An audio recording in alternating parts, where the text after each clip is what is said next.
Confira o vídeo a seguir e uma análise detalhada no final. Nós estamos acompanhando aqui, obviamente, os desdobramentos dessa investigação, semana terminando com uma das fases mais importantes, esses interrogatórios. A gente acompanhou o depoimento do ex-presidente Jair Bolsonaro, em que ele nega basicamente as acusações, confirma alguns pontos, mas em relação aos próximos passos, queria começar perguntando a respeito de quais são as possíveis diligências que o senhor vai apresentar para o relator do caso. Olha, Andréia, essa fase do artigo 402, eu vou tentar explicar um pouquinho aqui para o assinante, até para ele entender isso, né? O processo penal, ele começa, a instrução dele começa com a coitiva de testemunhas de acusação, depois vem testemunhas de defesa e aí os interrogatórios. Surge, então, essa fase que nós ingressamos agora, que está previsto ali no artigo 402 do Código de Processo Penal, em que, diante do que foi produzido em testemunhas de defesa, acusação e interrogatórios, podem surgir diligências complementares de interesse à apuração da verdade real do processo. Nós ainda estamos avaliando aqui se e o que nós iríamos pedir, observando também que ainda estamos aqui num processo muito lento, muito difícil, de análise dos elementos da investigação que só foram fornecidos muito recentemente. Nós temos ali 40 teras compactados, que a despeito de nós havermos solicitado e requerido ao longo de toda a fase do inquérito, só agora nos foi trazido aos autos, inclusive com uma dificuldade enorme, evidentemente, pelo volume de informação. Descompactado se projeta aí 80 teras, para que a gente pudesse analisar. Essa é uma situação muito grave do processo, né?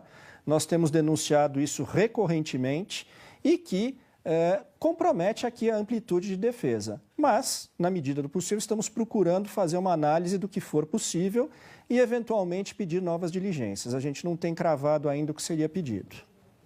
Doutor Paulo, o senhor diz, a sua tese é de que houve mera cogitação, né? Cogitação não é crime.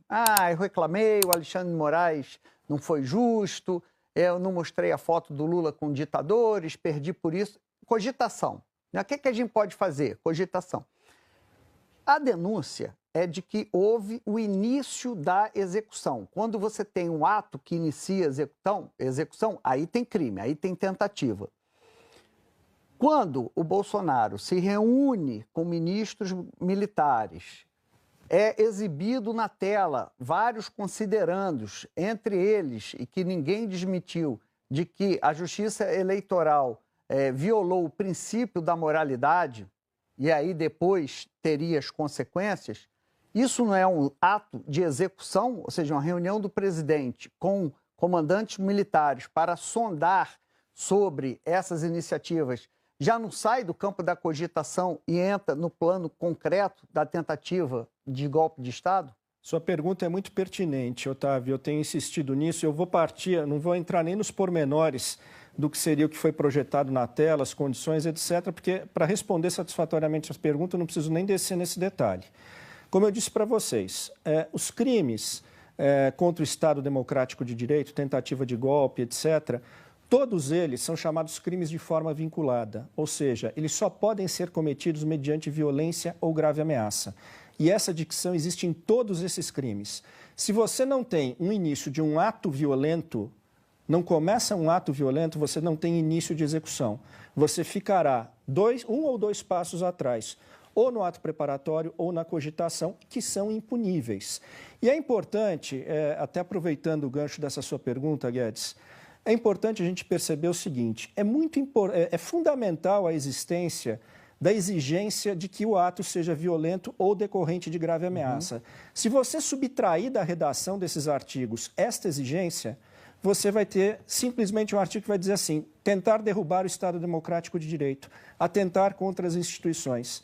Aí você vai ter um tipo penal perigosíssimo, historicamente, politicamente muito perigoso. Por quê? De tão aberto, por não definir o que seria uma conduta minimamente atentatória ao Estado Democrático de Direito, você vai poder colocar debaixo desse tipo penal qualquer coisa. Você vai poder, por exemplo, dizer que quem estava na rua protestando pelo impeachment da presidente Dilma ou do presidente Collor estaria tentando contra o Estado Democrático de Direito, ainda que fazendo isso pacificamente. Então é fundamental respeitar essa exigência. Senão, a norma penal vai acabar virando uma arma política. Ok, então onde está a violência e a grave ameaça? Segundo a Procuradoria-Geral da República, está no dia 8 de janeiro.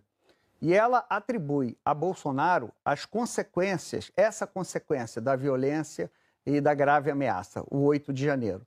Ela diz que Bolsonaro começa numa live a construir uma narrativa falsa de que as urnas eletrônicas não são confiáveis e, a partir daí, uma série de eventos, passa pela reunião de comandante, passa pela recusa de passar a faixa, de dizer esperem 48 horas, é o povo que decide o destino das Forças Armadas, e atribui a Bolsonaro as consequências da grave ameaça e da violência. Não está no 8 de janeiro? É isso que se tentou fazer ao longo do inquérito, né? Esse inquérito, o relatório final do inquérito, onde indiciou o presidente Bolsonaro e todos os demais hoje réus, ele tentou, ao longo de 2 anos de investigação, conectar o presidente Bolsonaro ao 8 de janeiro. E não conseguiu, não o fez. Você não encontra um único elemento ligando o presidente Bolsonaro aos atos do 8 de janeiro. Você não tem ele falando com manifestantes, você não tem a ida dele em acampamentos, nada, nenhuma conexão. Tanto que o relatório da polícia não fez essa conexão porque não conseguiu. Quando o inquérito encerrado vai para a Procuradoria-Geral da República, muito provavelmente a equipe verificou e falou, olha, se a gente não conectar Bolsonaro ao 8 de janeiro, não tem como formular essa denúncia, justamente por conta da dicção legal que exige a violência ou a grave ameaça como início de execução. Olha, o relatório da Polícia Federal, na verdade, e também a sua subsequente denúncia pela PGR, me parece uma grande narrativa que não consegue conectar pontos. Tenta, sustenta, mas não consegue. Eu até já falei isso algumas vezes aqui, né? A Polícia Federal, ao longo do seu relatório, usa o advérbio, e advérbio de dúvida, possivelmente por 96 vezes. Quer dizer, você não pode formular uma acusação, uma imputação dessa gravidade com tantas elucubrações, com tantos possivelmente. O senhor faz uma análise desse processo que Bolsonaro enfrenta com alguns pontos coincidentes com que o advogado Zanin, hoje ministro, fazia do processo do Lula. Que o juiz é suspeito, no caso Alexandre de Moraes, que não poderia estar julgando, que a delação do Cid é suspeita, que foi forçada, ou não que o senhor diga com essas palavras, mas que a delação do Cid se deu à prisão alongada e ameaça a seus familiares, e que o processo é espúrio.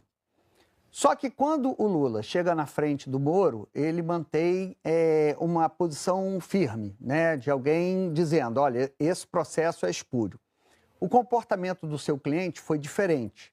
Ele chegou a brincar com Alexandre de Moraes, dizendo que ele poderia ser o vice, pede desculpa por declarações que insinuava que o Alexandre de Moraes e outros ministros tinham levado propina e, por fim, chama de otários aqueles que defenderam intervenção militar. Foi uma estratégia e, na opinião do senhor, esse comportamento, diferentemente do Lula, vai ser mais efetivo para uma eventual absolvição? Olha, Otávio, eu não posso dizer, evidentemente, que um comportamento é efetivo ou não, até porque são situações, são personagens muito diferentes ali, né?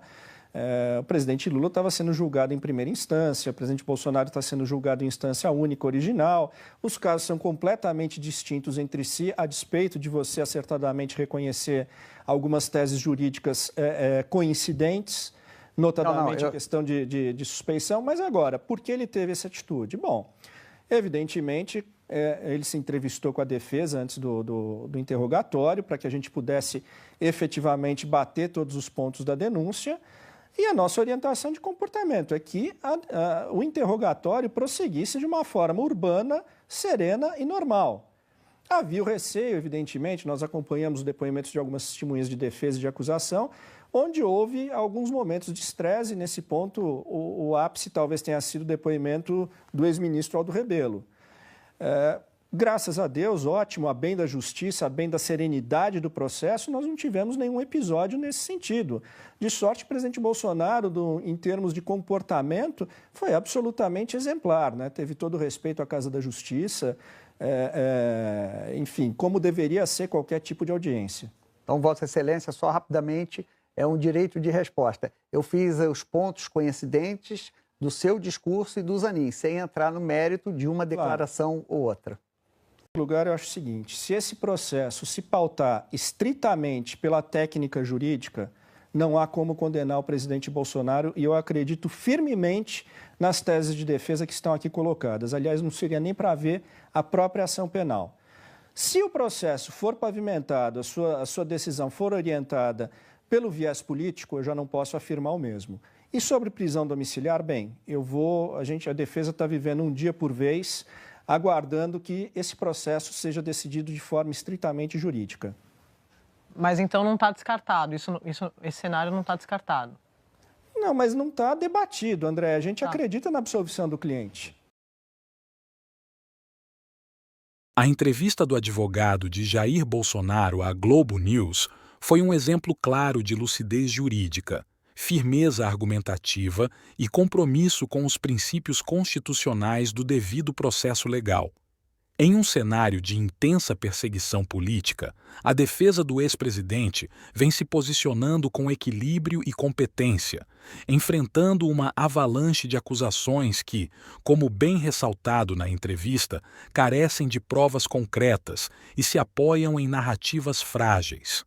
Um dos principais pontos abordados pelo advogado foi a fase atual do processo, com base no artigo 402 do Código de Processo Penal, que permite diligências complementares após a oitiva das testemunhas e interrogatórios. Ele destacou a dificuldade técnica enfrentada pela defesa para analisar 40 terabytes de informações recém-disponibilizadas, um verdadeiro absurdo processual que compromete a plenitude da defesa e escancara o desequilíbrio entre acusação e defesa. Um verdadeiro atentado à paridade de armas. Outro ponto central da entrevista foi a clara explicação sobre o que configura, de fato, uma tentativa de golpe de Estado. Segundo a legislação penal brasileira, crimes contra o Estado democrático de direito exigem, obrigatoriamente, a presença de violência ou grave ameaça para caracterizar tentativa. Ao enfatizar que não há nenhum ato violento imputável a Bolsonaro, o advogado desmonta com serenidade a tese da Procuradoria-Geral da República de que o ex-presidente teria iniciado a execução de um golpe. Sem ato de violência, não há crime. Há apenas cogitação. E cogitação, como ele mesmo disse, não é crime. De forma magistral, o advogado alerta para o perigo de se abrir mão dessa exigência legal. Fazer isso seria transformar o direito penal em uma arma política. Manifestantes pacíficos, cidadãos que questionam decisões institucionais ou que expressam suas opiniões sobre as urnas poderiam ser enquadrados como criminosos, criando um cenário de perseguição política típica de regimes autoritários. Algo que, aliás, se aproxima cada vez mais do que ocorre no governo Lula, onde a oposição é constantemente silenciada.